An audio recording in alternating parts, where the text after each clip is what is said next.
Number 1. Claudia Ochoa Felix. She was one of the most controversial figures to emerge from Mexico's violent narco landscape, not because of what she was convicted of, but because of how famous she became for something no court ever proved. Born in 1987 in Culiacan, Sinaloa, Claudia came from a middle-class family and was one of 5 siblings. Growing up in a region known as the cradle of drug cartels, she was never far from that world. But rather than starting out as a criminal figure, Claudia first gained attention for her striking looks. She entered the public eye through modeling and beauty pageants, and later through social media, where her glamorous lifestyle, filled with expensive cars, designer clothes, and luxury trips, caught fire online. But her fame wasn't just about luxury.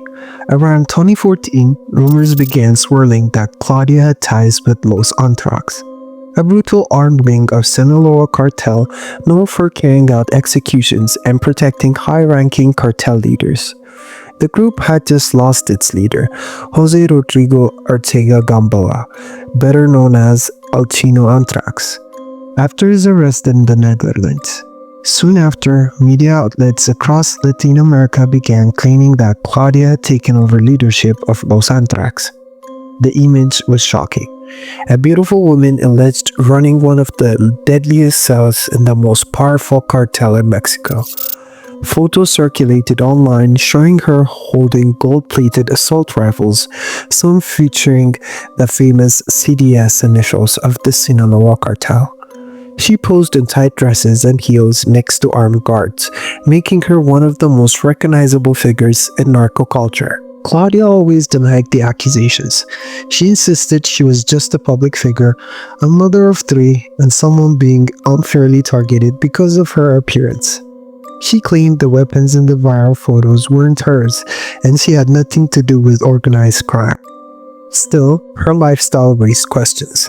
How is someone with no known business income living in million-peso homes, traveling internationally, and appearing at nightclubs with known traffickers?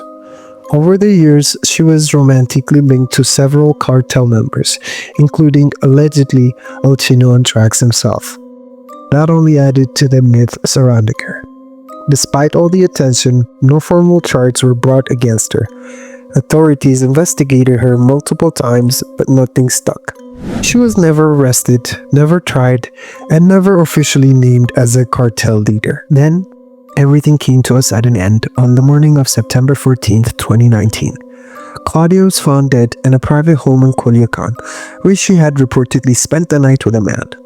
The cause of death, according to officials, was pulmonary aspiration caused by an overdose of alcohol and other substances. She was just 32 years old.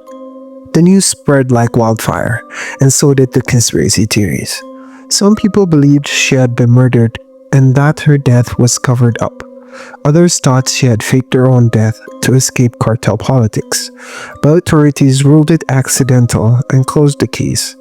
Her family denied she was involved in drugs, and her children were left behind in the shadow of a legend that had become bigger than life. Number 2. Sandra Via Beltra.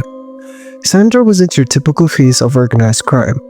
To the public, she was elegant, poised, and always dressed in designer labels. But behind the glamour, she carried a legacy of narco power that ran deep in her bloodline. Born in 1960 in Mexico, Sandra came from 2 powerful drug trafficking families. Her father was related to Rafael Caro Quintero, and her mother to Miguel Angel Felix Gallardo, both notorious cartel founders. With that kind of lineage, Sandra's path to the drug world wasn't accidental. It was inherited. But unlike the men before her, she carved out her own place, not just as a shadow behind the scenes, but as someone who eventually became known as La Reina del Pacífico, or the Queen of the Pacific. In the late 1990s and the early 2000s, Sandra rose quietly but strategically. She wasn't running around with guns or leading convoy raids. Her influence was financial, logistical, and deeply calculated. Authorities believed she acted as a bridge between Colombian cocaine suppliers and Mexican cartels, particularly the Sinaloa cartel, helping to coordinate major shipments and move through Pacific ports into the US. What made Sandra stand out wasn't just her role in these operations, it was how she maintained such a high profile while still avoiding arrest for years. She lived in luxurious homes, drove luxury cars, and moved in high society circles. Yet her name didn't make headlines until a massive bust in 2001, when 9 tons of Colombian cocaine were seized in a Mexican port. Though she wasn't arrested at the time, investigators eventually linked her to the shipment. Her arrest finally came in 2007, after years of surveillance. Authorities accused her of laundering millions of dollars for the Beltran-Leyva cartel and conspiring with Colombian traffickers. But what shocked the public even more was her appearance. When she was taken into custody, she looked more like a telenovela star than a cartel figure. Full makeup, styled hair, calm demeanor. The media ran wild with her image. Even behind bars, she became a fascination for tabloids and true crime followers. She was often seen as a symbol of how beauty and power could intersect with the darkest corners of organized crime. Sandra's legal battles dragged on for years. In 2012, she was extradited to the United States, where she faced charges of drug conspiracy and aiding a Colombian kingpin. She eventually struck a plea deal, admitting to aiding a drug trafficker but not directly moving drugs herself. For that, she was sentenced to time served, about 5 years, and then deported back to Mexico. But her troubles didn't end there. Mexican authorities rearrested her upon arrival, this time for money laundering. She fought that case too, and after nearly a year, the charges were dropped due to lack of evidence. Today, Sandra Via Beltra is a free woman, but she's never truly stepped out of the spotlight. She given interviews, spoken out against the prison system, and even maintains a presence online. Despite everything, she's never admitted to being part of a cartel, instead painting herself as someone persecuted for who her family was, not what she did. Number 3. Melissa Margarita Calderonetta. Her name wasn't the kind of name that typically dominated Mexico's headlines, but for several years, she was one of the country's most feared cartel enforcers, known by the nickname La China. She rose through the ranks of organized crime not by family connections or glamour, but by raw violence and cold strategy. Operating of Baja California Sur, Melissa was allegedly in charge of a ruthless hit squad that carried out dozens of executions tied to the drug trade. In a world dominated by male cartel bosses, La China stood out. Not because she was the exception, but because she became the standards others feared. She wasn't just part of the violence, according to investigators, she commanded it. La China started her criminal career under the Beltran-Leyva cartel, but later aligned herself with the Sinaloa cartel when internal divisions fractured the old alliances. She was reportedly the leader of Los Damaso, a violent faction of Sinaloa cartel headed by Damaso Lopez Nunez, an ally of El Chapo Guzman. But her real power came from her control over a cell of sicarios hitmen, known as Los Independientes. According to prosecutors, her crew was responsible for at least 150 murders between 2010 and 2015. They weren't random killings. Many were executions ordered to eliminate rivals, intimidate locals, or maintain dominance over the drug trade in cities like La Paz and Cabo San Lucas. What made La China's reign particularly brutal was the way she left a message with every act of violence. Victims were often found with signs that claimed responsibility on behalf of her crew. Sometimes it was a signature phrase, other times it was just the sheer brutality of the scene that pointed to her. Her operations were known for dismemberments, daylight shootings, and calculated strike against rival gang members. Her name became synonymous with fear in the region. Yet, for a long time, authorities couldn't catch her. She moved carefully, often using others to carry out orders and change her appearance to stay ahead of surveillance. The power has a cost, and for La China, it eventually came crashing down. In 2015, her inner circle began to fracture. She reportedly had a falling out with her romantic partner, another cartel member, and it set off a chain of betrayals. Authorities received tips about her whereabouts and began tracking her movements more closely. On September 19th, 2015, she was finally arrested at Los Cabos International Airport. She was trying to board a flight when federal police moved in. There was no gunfight, no escape attempt, just quiet surrender from one of the region's most feared figures. Her arrest was a major victory for law enforcement, but her trial was less publicized than her reputation. She was charged with multiple counts of organized crime and murder, though prosecutors focused on what they could prove directly. She was eventually sentenced to prison, where she remains to this day. Unlike other high-profile cartel figures, La China hasn't given interviews or tried to maintain a public image. Her presence faded from the spotlight as quickly as it arrived.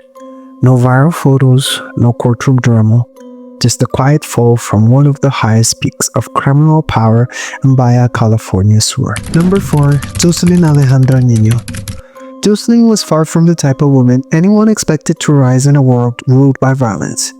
At just 20 years old, she had already gained the nickname La Flaca, which means the skinny one in Spanish, but there was nothing weak about her.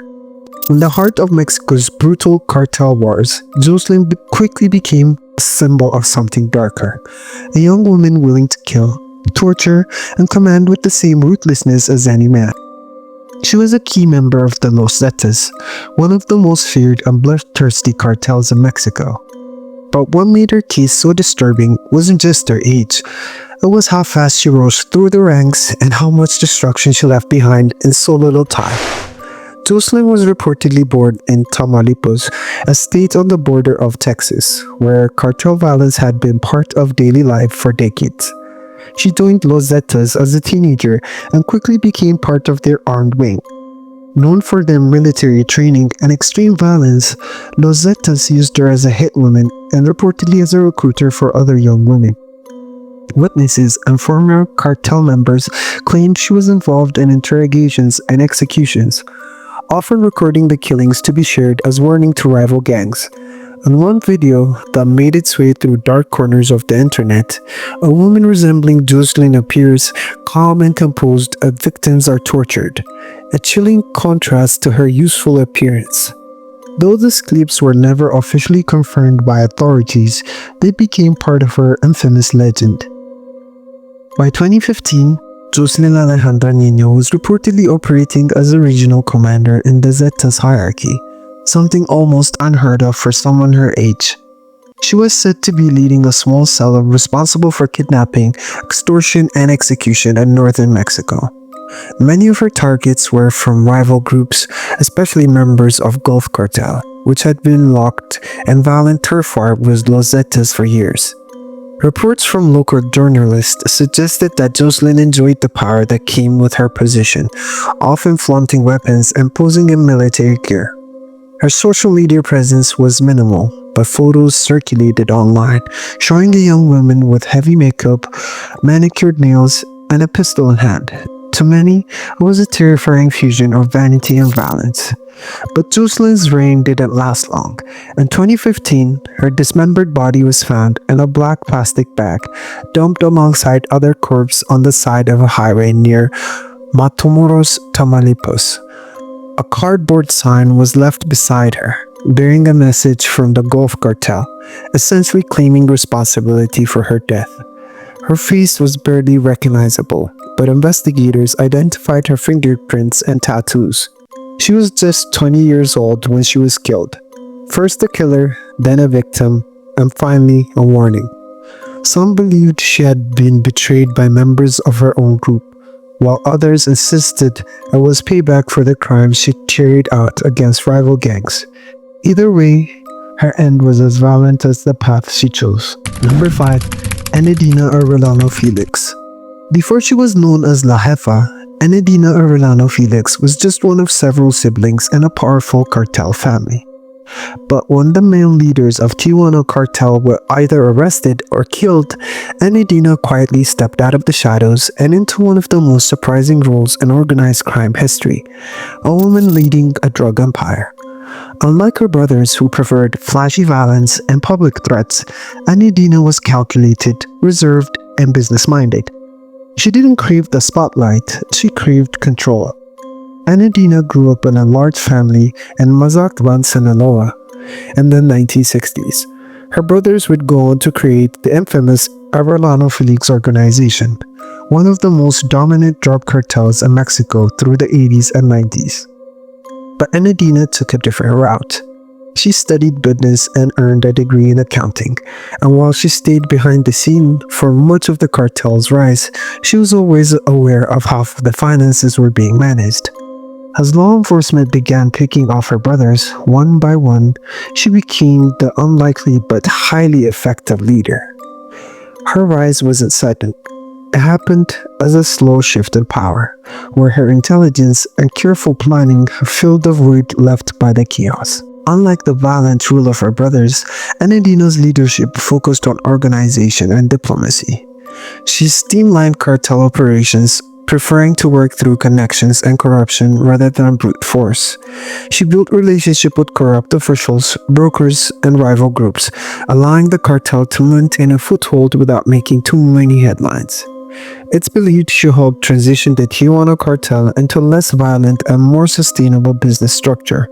She reportedly worked close with her son, Fernando Sartes Orlano, helping him run day-to-day operations while she stayed out of view. While other cartels collapsed under pressure of internal walls, Anadina kept things moving quietly. Despite being placed on the U.S. Treasury Department's Kingpin list in 2009, Anadina remained elusive. Authorities have never caught her, she rarely used phones or traveled openly, and she avoided the flashy lifestyle that brought down so many others. Even when her son was arrested in 2014, she wasn't seen. Law enforcement agencies in both Mexico and the US have named her as the cartel's financial brain, yet she managed to stay underground for over a decade. Some believe she continues to pull strings through intermediaries, keeping the operation alive in a reduced form. To this day, Anadina and Orlano Felix have never been arrested. Her exact location is unknown, and very few photos of her exist. She remains one of the only women to ever lead a major drug cartel, and unlike many of her male counterparts, she did so without a trail of violent headlines.